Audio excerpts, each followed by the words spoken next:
Alright, growing up in the Balkans. Childhood. Everyone has fond memories from their childhood. Fortnite. Except if you're, from the Balkans.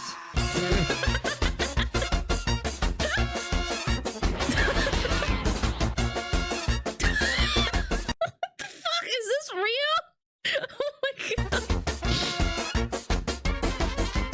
Coming of age is a God. momentous and special occasion for us all. A magical time when boys turn into men and girls turn into, women. However, in the Balkans, the puberty fairy has a, slightly different method for initiating you into the magical world of eternal heartbreak, induced alcoholism, and fighting with the IRS. Nevertheless, the process of growing up is quite magical. Except when it isn't. For starters, if you were a normie with broke-ass parents who worked some blue-collar job, or had loser parents who weren't party members, and had the displeasure of working in some hubcap factory whose toxic fumes would slash your lifespan by a minimum of 11 years, you most likely lived in some bumfuck industrial town in the middle of your country's most neglected province. Why is this so brutal, man? Yo, thank you, White Raven. Thank you. Where the biggest attraction was the German factory that only opened there because your country had a lack of human rights and labor laws, and the president offered it a sick tax cut. As a result, you didn't have a whole lot of green places to play in. Your choices were kicking a busted soccer ball in the street and praying to God the driver didn't have a BAC over 0.05%, or play in the commie blocks. Now, the commie blocks for the most part were fine. Oh my god, not the fucking music, bro. You could play all sorts of games with your friends such as hopscotch, red light, green light, Iceman, or Spider-Man. But instead of swinging from building to building in New York, you were swinging to avoid cigarette butts and needles that the older kids and junkies left the previous night. If you happened to be a wee bit too loud, you could expect some bust-up grandma to yell at you from her window. Oh my god, okay, to be fair, I did not grow up in the Balkans or anything like that, but I did have a moment one time where there was this old lady who was really cranky, yelled at us to stop playing inside at 2 p.m. She yelled at us, like she went over to our house and yelled at my mom for letting us play inside at 2 p.m. She told us to go outside, and I'm like, holy shit. And if you particularly got on her nerves, she'd throw boiling water at you.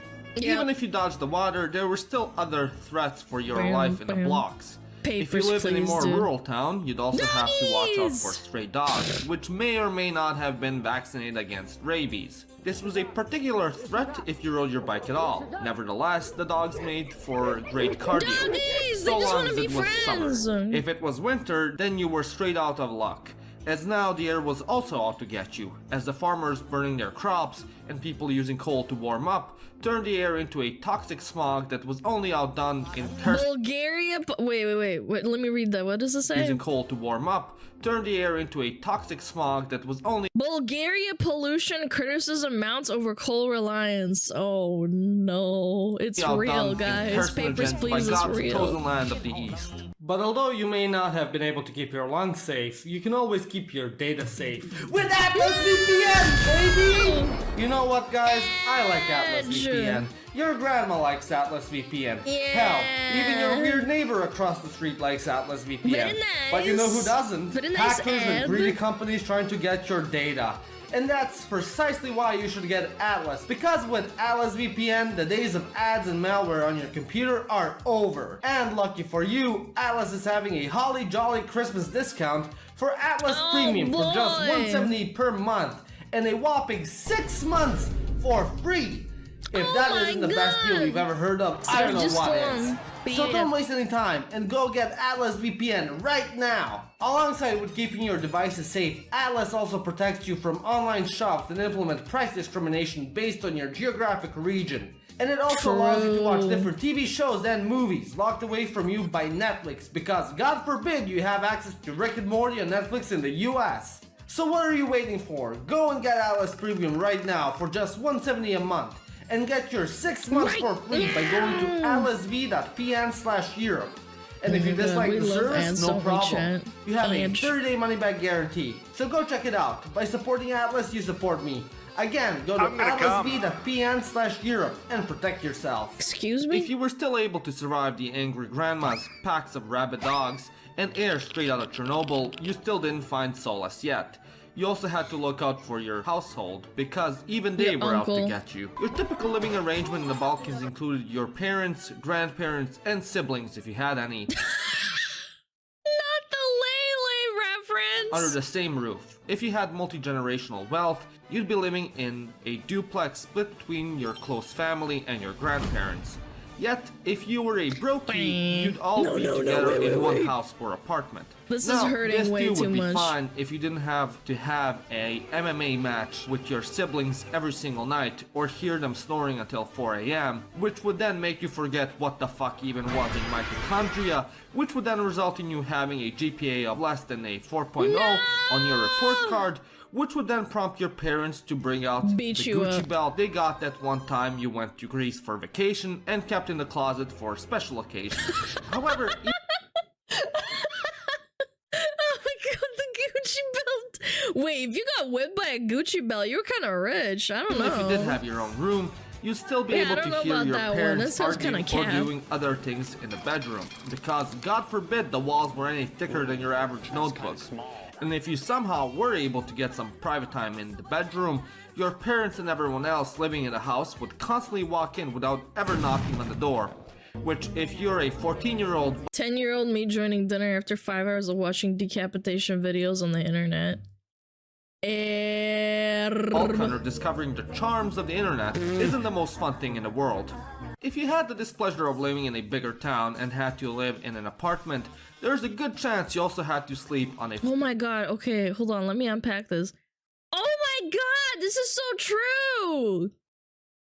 Holy shit. I remember when I stayed over at my grandma's house and they made me do homework like this. fold-out couch. Holy And no, shit. these weren't your modern-day fold-outs you'd get at IKEA, but No, that they were cheap ghetto. Eastern European shit imported from Turkey or China or some other country with an authoritarian regime.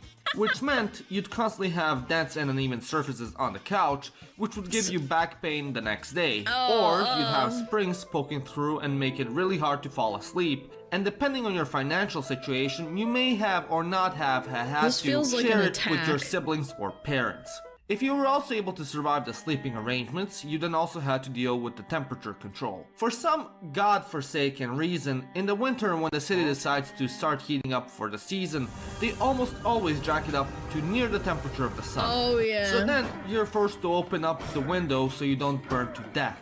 And subsequently, Oh no, and then you try to open the window and it's frozen shut because it's too hot inside, so it freezes the window. Like it's actually just frozen. You can't pry it open, so you're literally baking inside your house. I've had that happen before. argue with your father for opening up the window and costing him a fortune. But you also weren't allowed to open up the window in the summer either because of the dreaded soul-sucking, life-threatening, grandma-killing promaya/kurant. For some reason, What the fuck is Promaya? What the hell is that? Someone tell me right now. Any Balkans? Why are you not allowed to open up the window? What? Current. Oh, a draft! A draft! rational thinking Balkan adults still have it in their skulls that you will die if you have a refreshing cold breeze of air blowing in your face. Like everything else that's wrong with the region, this superstition too came from the Why do they think that? That is so fucked up! times of Ottoman occupation. And no matter how many times it has been disproven, you still get in arguments with every single female person above the age of 40 in your family over opening the goddamn window. Now, while home life in the Balkans wasn't ideal, 12-year-old me and my Balkan father doing math homework together.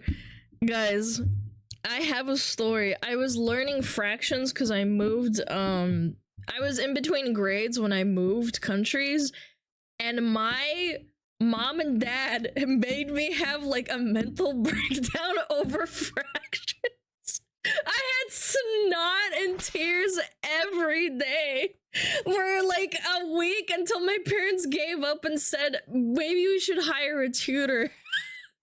I remember I was looking down and I was like, what's 1/4 times 3/7? And I was like, oh my god, I don't know. And then my mom was like fucking like screaming at me. My dad was yelling at me. And I remember there's like, I had tears all over the notebook. Like, I don't know, man. It was so sad. I remember I was traumatized. Deal, you can at least escape to the school playground. Oh if you God. watched my last video on the Balkans, you know schools were a special place, and if you haven't, you definitely should watch it. However, the schoolyard was just as special. Alongside with playing a variety of games with your friends and role-playing as Naruto characters, you'd more often than not also have the schoolyard kiosk, which sold a variety of goods. Wait, I didn't have this. A kiosk. That sounds kind of cool. Merry Christmas! And we're trying to teach my parents fractions after they failed to teach me fractions. They failed at teaching me, and then they said, okay, fine, we'll hire a tutor. And I was like, oh my god. You could have saved me the PTSD of like literally making snot rockets and blowing them all over my papers. And crying. From 7 days croissants and juice boxes to the toy of the month. Each month there was a new trendy toy that would come in non-see-through packaging that would carry Сега по местата за продажба на пресса. I wonder what language this is. This isn't Russian. some plastic collectible toy. And every day, all the kids from your school would spend their lunch money purchasing these toys and trading so they have a complete collection of all the possible models. Or make up a game with them. God bless the Go-Go's. You also had those magazines that each week... Oh my god, I remember these! Romanian? I don't know. I don't think they used Cyrillic. ...had a different collectible like human organs or rocks and minerals or magic English, for which the kids would beg their parents to buy them an issue. Of course, you can't mention playground antics without mentioning the coveted Yu-Gi-Oh cards. I think we were all obsessed with Yu-Gi-Oh at one point in our childhood. Oh yeah, for real, The main for real, problem about playing Yu-Gi-Oh in the Balkans was there were almost no legitimate card sellers anywhere. So the only cards you could get were these cheap Chinese knockoffs, which had extremely butchered descriptions and attack and defense stats. So a lot of the time, these kids would print their own Yu-Gi-Oh cards, because they either couldn't afford them. The two Balkaner classmates whose parents own a color printer? Wow, those are some rich kids. Or get the real thing. Other times you'd have some kids play with either German, French or Spanish cards because one of their relatives lived in the EU and would send them then. So, more often than not, they cheat and make up effects their cards can do, as no one could tell them otherwise, as no one could read the bloody cards.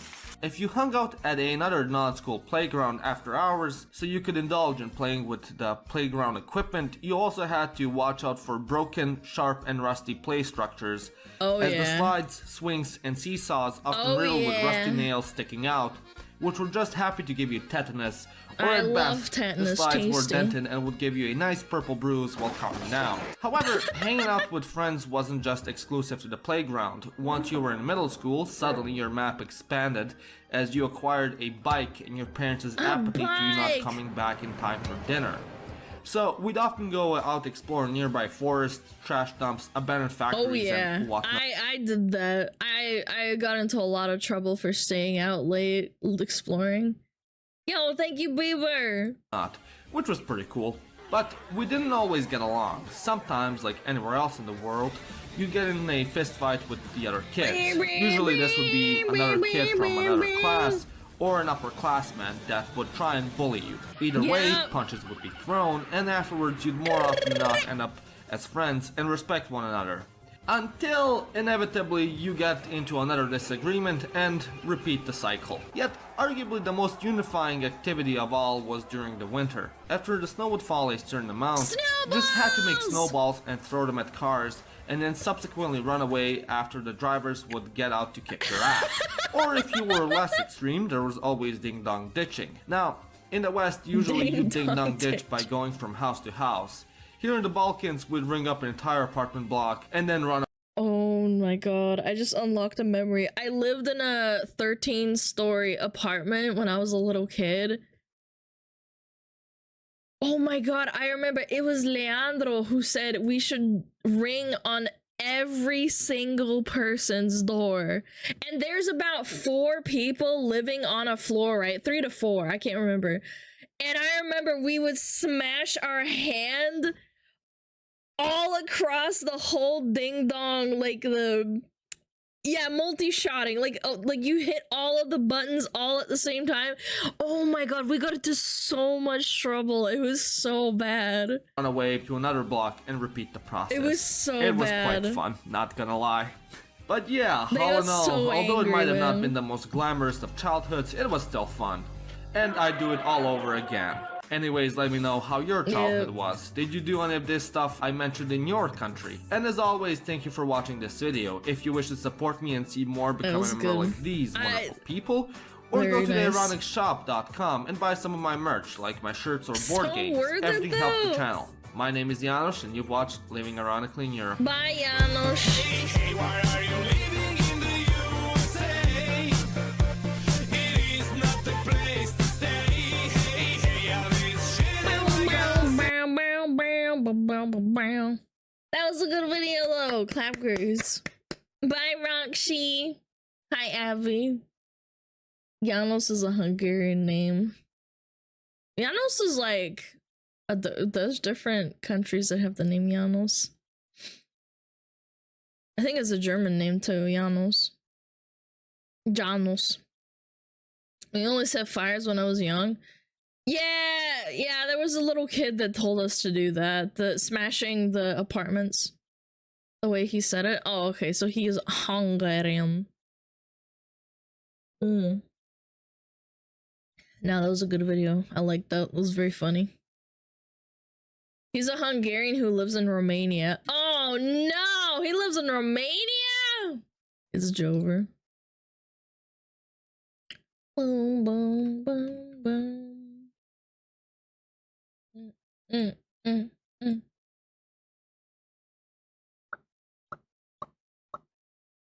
Okay. He's originally from Serbia. I see. We're learning some lore. Mommy! Piss. Shit! Piss. Fuck. Fucking shit on. Calm. Piss myself. Fuck. Piss. Fuck. Piss.